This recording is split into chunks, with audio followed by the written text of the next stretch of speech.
Hi hello ನಮಸ್ಕಾರ. Welcome back to ಸೌಮ್ಯ ಜಗತ್ತು ಹೊನ್ಸೂರು. ನಾನು ನಿಮ್ಮ ಜೊತೆ ಶೇರ್ ಮಾಡ್ತಾ ಇರೋ ವಿಡಿಯೋ ಬಂದು ನಮ್ಮ ಮನೆಯ ವರಮಹಾಲಕ್ಷ್ಮಿ ಹಬ್ಬ ಹೇಗೆ ಮಾಡಿದೆ ಅಂತ ಹೇಳಿ ನಿಮ್ಮ ಜೊತೆ ಶೇರ್ ಮಾಡ್ತಾ ಇದ್ದೀನಿ.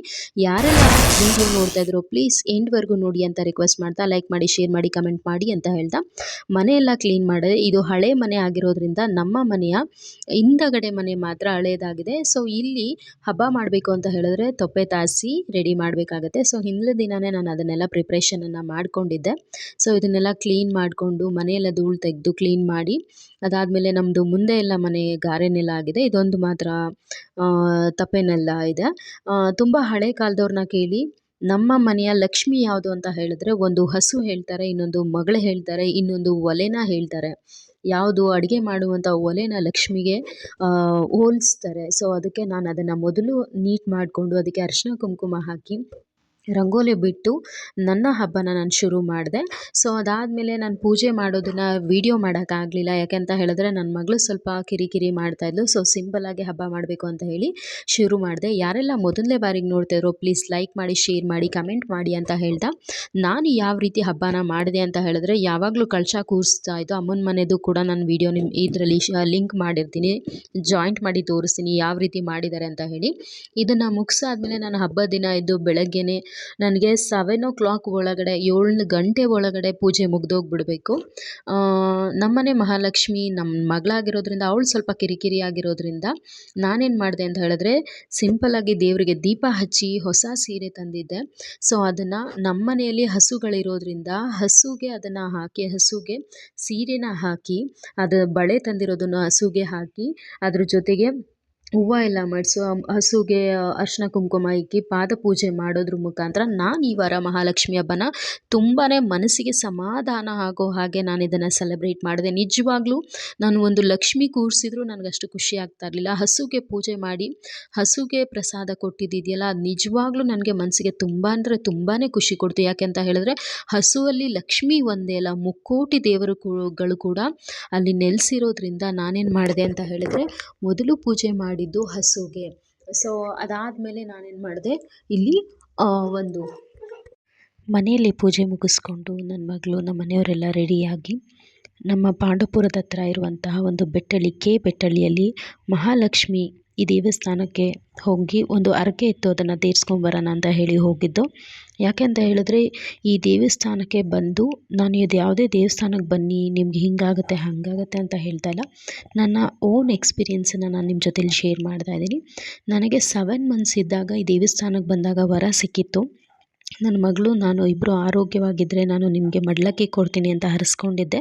ಸೊ ಹಾಗಾಗಿ ಆ ದೇವಸ್ಥಾನಕ್ಕೆ ಹೋಗಿ ಮಡ್ಲಕ್ಕಿ ಕೊಟ್ಬಿಟ್ಟು ಬರೋಣ ಅಂತ ಹೇಳಿ ದೇವಸ್ಥಾನಕ್ಕೆ ಬಂದು, ನಿಜವಾಗ್ಲೂ ಆ ದೇವಸ್ಥಾನಕ್ಕೆ ಬಂದಿದ್ದು ನಿಜವಾಗ್ಲೂ ತುಂಬ ಖುಷಿಯಾಯಿತು. ಯಾಕೆ ಅಂತ ಹೇಳಿದ್ರೆ ಅಲ್ಲಿ ಇರುವಂತಹ ದೇವಸ್ಥಾನದ ರೀತಿ ನೀತಿಗಳಾಗಿರ್ಬೋದು, ಆ ಪೂಜೆಗಳಾಗಿರ್ಬೋದು, ತುಂಬ ಜನ ದೇವಸ್ಥಾನದಲ್ಲಿ ಅವ್ರದ್ದೇ ಆದ ರೀತಿಯಲ್ಲಿ ಆ ದೇವಿಗೆ ಪ್ರಸಾದ ಮಾಡೋದಾಗಿರ್ಬೋದು ಅಥವಾ ಪೂಜೆ ಮಾಡಿಸೋದಾಗಿರ್ಬೋದು, ಹೆಣ್ಮಕ್ಳಿಗೆ ಅರಿಶಿನ ಕುಂಕುಮ ಕೊಡೋದಾಗಿರ್ಬೋದು, ಬಳೆ ಕೊಡೋದಾಗಿರ್ಬೋದು, ಇದನ್ನೆಲ್ಲ ಮಾಡ್ತಾಯಿದ್ರು. ಇದನ್ನು ನೋಡಿದಾಗ ನನಗನ್ಸಿದ್ದು ವರಮಹಾಲಕ್ಷ್ಮಿ ಹಬ್ಬ ಅಂತ ಹೇಳಿದ್ರೆ ನೀವು ಬಂದು ಮನೆಯಲ್ಲೇ ಮಾಡಿಕೊಂಡು ಮನೆಯಲ್ಲೇ ಇದು ಮಾಡೋದಕ್ಕಿಂತ ಈ ಥರ ದೇವಸ್ಥಾನ ಯಾವುದು ಲಕ್ಷ್ಮೀ ದೇವಸ್ಥಾನಗಳಿರುತ್ತೋ ಆ ದೇವಸ್ಥಾನಕ್ಕೆ ಬಂದು ಪೂಜೆನ ಸಲ್ಲಿಸಿ. ಯಾಕೆ ಅಂತ ಹೇಳಿದ್ರೆ ತುಂಬ ಮಡಿ ಅಥವಾ ಇನ್ನೊಂದು ರೀತಿಯಲ್ಲಿ ಆ ದೇವಸ್ಥಾನ ನೋಡೋದಕ್ಕೆ ತುಂಬ ಖುಷಿಯಾಗುತ್ತೆ ಅವತ್ತಿನ ದಿನ. ನಮಗೂ ಕೂಡ ಅಲ್ಲಿ ಹೋಗಿ ಬಂದಮೇಲೆ ಮನಸ್ಸಿಗೆ ಸಮಾಧಾನ ಆಯಿತು. ಅದಾದಮೇಲೆ ಇಲ್ಲಿ ನೋಡ್ಬೋದು ನನ್ನ ತಮ್ಮ ಮತ್ತು ಅವರ ವೈಫ್ ಕೂಡ ಬಂದಿದ್ದರು ದೇವಸ್ಥಾನಕ್ಕೆ. ಅದ್ರ ಜೊತೆಗೆ ನಮ್ಮ ಅಕ್ಕನ ಮಗಳು ಎಲ್ಲರೂ ಬಂದಿದ್ದರು ದೇವಸ್ಥಾನಕ್ಕೆ. ಎಲ್ಲರೂ ಕೂಡ ದೇವಸ್ಥಾನಕ್ಕೆ ಹೋಗಬೇಕು ಅಂತ ಹೇಳಿ ಒಂದು ಫೋನ್ ಮಾಡಿದೆ. ಸರಿ ಆಯಿತು ಬರ್ತೀನಿ ಅಂತ ಹೇಳಿದ್ರು. ಅವರು ಬಂದರು, ನಾವು ಬಂದು ಅಲ್ಲಿಂದ ಊರಿಂದ ನಾವು ಹುಣಸೂರಿಂದ ಪಾಂಡವಪುರದ ಹತ್ರ ಇರುವಂಥ ಬೆಟ್ಟಳ್ಳಿಯ ಮಹಾಲಕ್ಷ್ಮಿ ದೇವಸ್ಥಾನ ಇದಾಗಿದೆ. ಅದ್ರ ಜೊತೆಗೆ ಈ ದೇವಸ್ಥಾನದಲ್ಲಿ ಇನ್ನೊಂದು ಏನು ಅಂತ ಹೇಳಿದ್ರೆ ಪ್ರಸಾದ ಕೊಟ್ಟರು. ತುಂಬ ಅಂದರೆ ತುಂಬ ಚೆನ್ನಾಗಿತ್ತು. ಆ ರೀತಿ ಆ ದೇವಸ್ಥಾನಕ್ಕೆ ಮುಂಚಿತವಾಗಿ ಸ್ವಲ್ಪ ಬೇಗ ಹೋದವರು ನಾವೇ ಆಗಿದ್ದು. ನಾನು ಕೂಡ ಅವತ್ತು ಊಟ ಮಾಡಿರಲಿಲ್ಲ, ಉಪವಾಸ ಇದ್ದೆ. ಸೊ ಮಧ್ಯಾಹ್ನದವರೆಗೂ ನಾನೇನು ತಿಂದಿರಲಿಲ್ಲ. ಅಲ್ಲಿ ಅಡುಗೆ ರೆಡಿ ಮಾಡ್ತಾಯಿದ್ರು. ಅಲ್ಲಿ ಹೋದಾಗ ನಮ್ಮ ಮನೆಯವ್ರ ಜೊತೆಯಲ್ಲಿ ಅವರ ಒಡನಾಟ, ಅವರ ಟ್ರೀಟ್ ಮಾಡಿದ ರೀತಿ ನಿಜವಾಗ್ಲೂ ತುಂಬ ಖುಷಿಯಾಯಿತು. ಆಮೇಲೆ ಇನ್ನೊಂದೇನು ಅಂತ ಹೇಳಿದ್ರೆ ದೇವಸ್ಥಾನದಲ್ಲಿ ಪ್ರಸಾದಕ್ಕೂ ಕಾಯ್ಕೊಂಡು ನಿಜವಾಗ್ಲೂ ಆ ಒಂದು ಪ್ರಸಾದನ ತುಂಬ ಅವರೇ ಕೊಟ್ಟಿದ್ದಲ್ಲ, ಭಕ್ತರು ಯಾರಾದರೂ ಕೊಡುವಂಥ ಅಕ್ಕಿ ಅಥವಾ ಏನು ಕೊಡ್ತಾರೋ ಅದನ್ನು ಈಸ್ಕೊಂಡು ಪ್ರಸಾದವಾಗಿ ಕೊಡ್ತಾಯಿದ್ರು ಅವರು. ಅದ್ರ ಜೊತೆಗೆ ಯಾರೋ ಒಬ್ಬ ಭಕ್ತ ಇನ್ನೂ ಒಂದು ಒಳ್ಳೆ ಕೆಲಸ ಮಾಡಿದರು. ಊಟ ಮಾಡೋದಕ್ಕೆ ತಟ್ಟೆ ಕೊಡಿಸಿದ್ರು. ಯೂಸ್ ಆ್ಯಂಡ್ ಥ್ರೋನ ನಾವು ಯೂಸ್ ಮಾಡಿ ಬಿಸಾಡಿ ಎನ್ವೈರ್ನ್ಮೆಂಟನ್ನು ಹಾಳು ಮಾಡ್ತಾಯಿದ್ದೋ. ಸೊ ಅದನ್ನು ಸ್ವಲ್ಪ ಅವಾಯ್ಡ್ ಮಾಡಬೇಕು ಅಂತ ಏನೋ, ಅಥವಾ ಆ ದೇವಸ್ಥಾನದ ಇದಕ್ಕೆ ರೀತಿ ನೀತಿಗೆ ನೋಡಿ ಅವ್ರು ಕೊಟ್ಟಿರುವಂಥ ತಟ್ಟೆ ಇದು. ಪ್ರತಿಯೊಬ್ಬರಿಗೂ ಕೂಡ ತಟ್ಟೆನೇ ಕೊಟ್ಟಿದ್ದರು. ಎಷ್ಟು ಜನ ಪ್ರಸಾದನ ತಗೊಳ್ಳೋಕ್ಕೆ ಅಥವಾ ಊಟಕ್ಕೆ ಅಂತ ಬಂದಿದ್ದರು ಅಷ್ಟು ಜನಕ್ಕೂ ಕೂಡ ಕೇಸರಿ ಬಾತ್ ಮಾಡಿದರು, ಮೊಸರನ್ನ ಮಾಡಿದರು. ಸೊ ಅಲ್ಲಿಂದ ನಾವು ಹೊರಟು ಅಮ್ಮನ ಮನೆಗೆ ಹೋಗಿದ್ದು, ಅಮ್ಮನ ಮಾತಾಡಿಸ್ಕೊಂಡು ಬಂದ್ಬಿಟ್ಟು ಅದಾದಮೇಲೆ ಇದು ನಮ್ಮಮ್ಮನ ಮನೆಯಲ್ಲಿ ಮಾಡಿದಂತಹ ಒಂದು ವರಮಹಾಲಕ್ಷ್ಮಿ ಹಬ್ಬ. ನಾವು ಕಳಶ ಯಾಕೆ ಕೂರಿಸಿಲ್ಲ ಅಂತ ಹೇಳಿದ್ರೆ, ನಮ್ಮ ಮನೆಯಲ್ಲಿ ಮದುವೆ ಆಗಿರೋದ್ರಿಂದ ಕಳಶ ಕೂರಿಸ್ಬಾರ್ದು ಅಂತ ಒಂದಿತ್ತು. ಸೊ ಅದಕ್ಕೆ ದೇವ್ರ ಫೋಟೋ ಇಟ್ಟು ವರಮಹಾಲಕ್ಷ್ಮಿ ಹಬ್ಬನ ಮಾಡಿದ್ದಾರೆ. ಸೊ ಇಲ್ಲೂ ಕೂಡ ನೈವೇದ್ಯಕ್ಕೆ ಏನೇನು ಇಡ್ಬೋದು ಅದನ್ನೆಲ್ಲ ಮಾಡಿದ್ದಾರೆ. ಅನ್ನನ, ಚಿತ್ರಾನ್ನ, ಮೊಸರನ್ನ ಮತ್ತು ಪುಳಿಯೋಗರೆ, ಬಾತು, ನೈವೇದ್ಯ ಮಾಡೋದಂಥದ್ದು ಮೊಸರು, ಪಂಚಾಮೃತ ಕೂಡ ಮಾಡಿದರು. ಅದ್ರ ಜೊತೆಗೆ ಒಂದಷ್ಟು ಬ್ಲೌಸ್ ಪೀಸ್ಗಳು. ನಮ್ಮ ಮನೆಯಲ್ಲಿ ಇದು ತುಂಬ ವರ್ಷಗಳಿಂದ ನಾನು ಕೂಡ ಮಾಡ್ಕೊಂಬರ್ತಾಯಿದ್ದೆ. ಅಮ್ಮನ ಮನೆಯಲ್ಲಿ ಯಾವಾಗಲೂ ಈ ಟೈಮಲ್ಲೇ ನನಗೆ ಸ್ವಲ್ಪ ಬ್ಯುಸಿ ಇರ್ತಾಯಿತ್ತು. ಬಟ್ ಆ ಬ್ಯುಸಿ ಶೆಡ್ಯೂಲಲ್ಲೂ ಕೂಡ ನಾವು ವರಮಹಾಲಕ್ಷ್ಮಿ ಹಬ್ಬನ ಮಾಡ್ತಾಯಿದ್ದೋ. ಇದು ಮಾಡೋಕ್ಕೆ ಶುರು ಮಾಡಿದ್ಮೇಲೆ ನಮ್ಮ ಮನೇಲಿ ವೃದ್ಧಿ ಚೆನ್ನಾಗಾಯಿತು. ಸೊ ಅದಕ್ಕೋಸ್ಕರ ಈ ಸಲ ನಾನು ಮಾಡಿದ್ದು ಕೂಡ ನನಗೆ ಮನಸ್ಸಿಗೆ ಸಮಾಧಾನ ಇದೆ. ಮುಂದಿನ ದಿನಗಳಲ್ಲಿ ನನಗೂ ಕೂಡ ನನ್ನ ಮಗಳು ಸಪೋರ್ಟ್ ಮಾಡ್ತಾಳೆ. ಅಥವಾ ನನ್ನ ಮಗಳು ಯಾಕೆ ಅಂತ ಹೇಳಿದ್ರೆ, ಒಂದು ಸತಿ ಲಕ್ಷ್ಮಿನ ಕೂರಿಸೋದು, ಆಮೇಲೆ ತುಂಬ ಜನ ನೋಡಿರ್ತೀನಿ ದೇವ್ರ ಮುಂದೆ ನೀರಿಡ್ತಾರೆ, ಅದನ್ನು ಎತ್ತಿ ಚೆಲ್ಲೋದಿಲ್ಲ. ಅದೇನಾಗುತ್ತೆ, ದೇವ್ರ ಮುಂದೆ ಕೊಳಿಬಾರ್ದು ಯಾವ ಪದಾರ್ಥಗಳು ಕೂಡ. ಸೊ ಅದನ್ನು ನೀವೇನು ಮಾಡಿ, ವರಮಹಾಲಕ್ಷ್ಮಿ ಹಬ್ಬ ಅಂತ ಹೇಳಿದ್ರೆ ಇವತ್ತು ಕೂರಿಸಿ ಲಕ್ಷ್ಮಿನ. ಕೂರಿಸಿದ್ದು ಬೆಳಗ್ಗೆಗೆ ಲಕ್ಷ್ಮಿನ ಅಲ್ಲಿಂದ ತೆಗಿಬೇಕು. ಯಾಕೆ ಅಂತ ಹೇಳಿದ್ರೆ, ನಮಗೆ ಯಾರೋ ಒಬ್ಬರು ಹೇಳಿದ್ದು, ವರಮಹಾಲಕ್ಷ್ಮಿ ಲಕ್ಷ್ಮಿ ಅಂತ ಹೇಳಿದ್ರೆ ಅದು ಅಮ್ಮ. ಈಗ ನಮ್ಮಮ್ಮ ಯಾರೂ ಕೂಡ ಸುಮ್ಮನೆ ಕೂತ್ಕೊಳ್ಳೋರಲ್ಲ.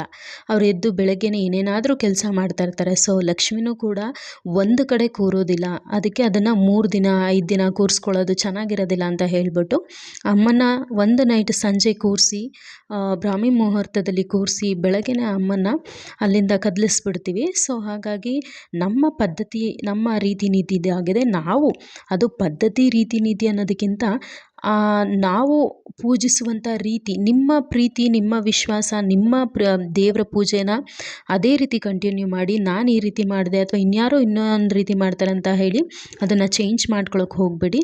ಸೊ ಅದಾದಮೇಲೆ ನಮ್ಮ ಅಮ್ಮನ ಮನೆಯಲ್ಲಿ ಪೂಜೆ ಮಾಡೋದನ್ನು ವೀಡಿಯೋ ಮಾಡಿ ಕಳಿಸಿದ್ಲು. ಇದು ನಮ್ಮ ಅಕ್ಕನ ಮಗಳು. ಅವಳು ಕೂಡ ಲಕ್ಷ್ಮಿ ಪೂಜೆ ಮಾಡ್ತಾ ಮಂತ್ರ ಹೇಳ್ತಾ ಇದ್ದಾಳೆ. ಅವಳೊಂದು ಸ್ವಲ್ಪ ಮಂತ್ರಗಳೆಲ್ಲ ಬರುತ್ತೆ, ನಾನು ಅದನ್ನು ಅಪ್ಲೋಡ್ ಮಾಡೋಕ್ಕಾಗಲಿಲ್ಲ. ಸೊ ಅವತ್ತಿನ ದಿನ ಮುಗಿಸ್ಕೊಂಡು ಇಷ್ಟು ವೀಡಿಯೋನ ಶೂಟ್ ಮಾಡಿಕೊಂಡು ಅದಾದಮೇಲೆ ಆರಾಧನೆಗೆ ಹೋಗಿದ್ದು. ಶ್ರೀ ರಾಘವೇಂದ್ರ ಆರಾಧನೆಗೆ ಕೂಡ ನಾನು, ನಮ್ಮ ಮನೆಯವರು, ಅದರ ಜೊತೆಗೆ ನನ್ನ ಮಗಳು ಕೂಡ ಆರಾಧನೆಗೆ ಹೋಗಿದ್ದು. ಆ ಆರಾಧನೆಗೆ ಹೋದಾಗ ಅದನ್ನು ಕೂಡ ಒಂದಷ್ಟು ಸ್ವಲ್ಪ ವೀಡಿಯೋ ಕ್ಲಿಪ್ಸ್ಗಳನ್ನ ನಾನು ತೊಗೊಂಡಿದ್ದೆ. ಅದನ್ನು ನಾನು ನಿಮ್ಮ ಜೊತೆ ಶೇರ್ ಮಾಡ್ತಾಯಿದ್ದೀನಿ. ಯಾರೆಲ್ಲ ನನ್ನ ಯೂಟ್ಯೂಬ್ ಚಾನಲ್ನ ಮೊದಲನೇ ಬಾರಿಗೆ ನೋಡ್ತಾ ಇದ್ರು, ಪ್ಲೀಸ್ ಸಬ್ಸ್ಕ್ರೈಬ್ ಮಾಡಿ, ಲೈಕ್ ಮಾಡಿ, ಶೇರ್ ಮಾಡಿ, ಕಮೆಂಟ್ ಮಾಡಿ. ಆ ರಾಘವೇಂದ್ರ ಆಗಿರ್ಬೋದು ಅಥವಾ ಮಹಾಲಕ್ಷ್ಮಿ ಆಗಿರ್ಬೋದು ಎಲ್ರಿಗೂ ಒಲಿಲಿ, ಎಲ್ಲರ ಪಾಲಲ್ಲೂ ಎಲ್ಲರ ಜೀವನದಲ್ಲೂ ಕೂಡ ಸುಖ ಶಾಂತಿ ನೆಮ್ಮದಿನ ಕೊಡಲಿ ಅಂತ ಆಶಿಸ್ತಾ ನನ್ನ ಯೂಟ್ಯೂಬ್ ಚಾನಲಲ್ಲಿ ನಾನು ಒಂದಷ್ಟು ವೀಡಿಯೋಸ್ಗಳನ್ನ ನಿಮ್ಮ ಜೊತೆ ಶೇರ್ ಮಾಡ್ತಾ ಇದ್ದೀನಿ. ಯಾರೆಲ್ಲ ಇನ್ನೊಂದು ಸತಿ ಹೇಳ್ತಾ ಇದ್ದೀನಿ ಎಂಡ್ವರೆಗೂ ನೋಡಿದ್ರು, ಪ್ಲೀಸ್ ಲೈಕ್ ಮಾಡಿ, ಶೇರ್ ಮಾಡಿ, ಕಮೆಂಟ್ ಮಾಡಿ. ಮುಂದಿನ ದಿನಗಳಲ್ಲಿ ಇನ್ನೂ ಎಷ್ಟು ಸಾಧ್ಯ ಆಗುತ್ತೋ ಅಷ್ಟು ವೀಡಿಯೋಸ್ಗಳನ್ನ ನಿಮ್ಮ ಜೊತೆ ಶೇರ್ ಮಾಡ್ತೀನಿ ಅಂತ ಹೇಳ್ತಾ ಇವತ್ತಿನ ವೀಡಿಯೋಸ್ನ ನಾನು ಇಲ್ಲಿಗೆ ಮುಗಿಸ್ತಾ ಇದ್ದೀನಿ. ಆ ರಾಘವೇಂದ್ರ ದೇವಸ್ಥಾನಕ್ಕೆ ಹೋದಾಗ ಇನ್ನೂ ಕೂಡ ಅಭಿಷೇಕ ನಡೀತಾ ಇತ್ತು. ಸೊ ಅದಾದಮೇಲೆ ನಾವು ಅಭಿಷೇಕ ಮುಗಿಸ್ಕೊಂಡು ಹೊರಟಿದ್ದು. ಇದು ಅಲಂಕಾರ, ಅಲ್ಲಿ ಮಾಡಿದ ಅಲಂಕಾರ ತುಂಬ ಅಂದರೆ ತುಂಬಾ ಚೆನ್ನಾಗಿತ್ತು. Thank you for watching. ಹೀಗೆ ಸಪೋರ್ಟ್ ಮಾಡ್ತಾಯಿರಿ. ನಿಮ್ಮ ಸಪೋರ್ಟ್ ಇದ್ದರೆ ಮಾತ್ರ ನಾವು ಏನಾದರೂ ಮಾಡೋದಕ್ಕೆ, ಅಥವಾ ಕಮೆಂಟ್ ಮಾಡಿ ತಿಳಿಸಿ ಏನಾದರೂ ಚೇಂಜಸ್ ಇದ್ದರೆ ಮಾಡ್ಕೊಳ್ಳಿ ಮೇಡಮ್ ಅಂತ ಹೇಳಿದ್ರೆ ಡೆಫಿನೆಟ್ಲಿ ನಾನು ಆ ಚೇಂಜಸ್ಗಳನ್ನ ಮಾಡ್ಕೊತೀನಿ. ವಿಡಿಯೋ ಮಾಡುವಂಥ ರೀತಿ ಆಗಿರ್ಬೋದು ಅಥವಾ ಮಾತಾಡುವಂಥ ಶೈಲಿ ಆಗಿರ್ಬೋದು ಅದನ್ನೆಲ್ಲ ಚೇಂಜ್ ಮಾಡ್ಕೊತೀನಿ. ಈ ಒಂದು ರಾಘವೇಂದ್ರ ಬಂದು ನಮ್ಮ ಅಮ್ಮನ ಮನೆಯಲ್ಲಿರುವಂಥ ರಾಘವೇಂದ್ರ ವಿಗ್ರಹ ಇದಾಗಿದೆ. ಅವತ್ತು ಆರಾಧನೆಯಲ್ಲಿ ಅಮ್ಮನ ಮನೆ ಪೂಜೆ ಮಾಡಿದ್ದ. ಸೊ ಅದನ್ನು ಕೂಡ ನನಗೆ ನನ್ನ ತಮ್ಮ ಶೇರ್ ಮಾಡಿದ. ಸೊ ಅದನ್ನು ನಾನು ನಿಮ್ಗೆ ತೋರಿಸ್ತಾ ಇದ್ದೀನಿ. ಆ ರಾಘವೇಂದ್ರ ಎಲ್ರಿಗೂ ಒಳ್ಳೇದು ಮಾಡಲಿ, ಎಲ್ರಿಗೂ ಆಯಸ್ಸು ಆರೋಗ್ಯ ಐಶ್ವರ್ಯ ಕೊಟ್ಟು ಕಾಪಾಡಲಿ, ಎಲ್ಲರ ಬಾಳಲ್ಲಿ ನೆಮ್ಮದಿ ಸಿಗಲಿ. ಯಾರೇ ಯಾವುದೇ ಕಷ್ಟದಲ್ಲಿದ್ದರೂ ಅದು ಬೇಗ ಬಗೆಹರಿಲಿ. ಅದ್ರ ಜೊತೆಗೆ ಇನ್ನೊಂದು ಹೇಳಬೇಕು ಅಂದರೆ, ಯಾವ ಕಷ್ಟನೂ ಹೆಚ್ಚಲ್ಲ, ಯಾವ ಕಷ್ಟನೂ ಕಮ್ಮಿ ಅಲ್ಲ. ನಿಮ್ಮ ರೀತಿ ನೀತಿಗಳು ಮುಖ್ಯ.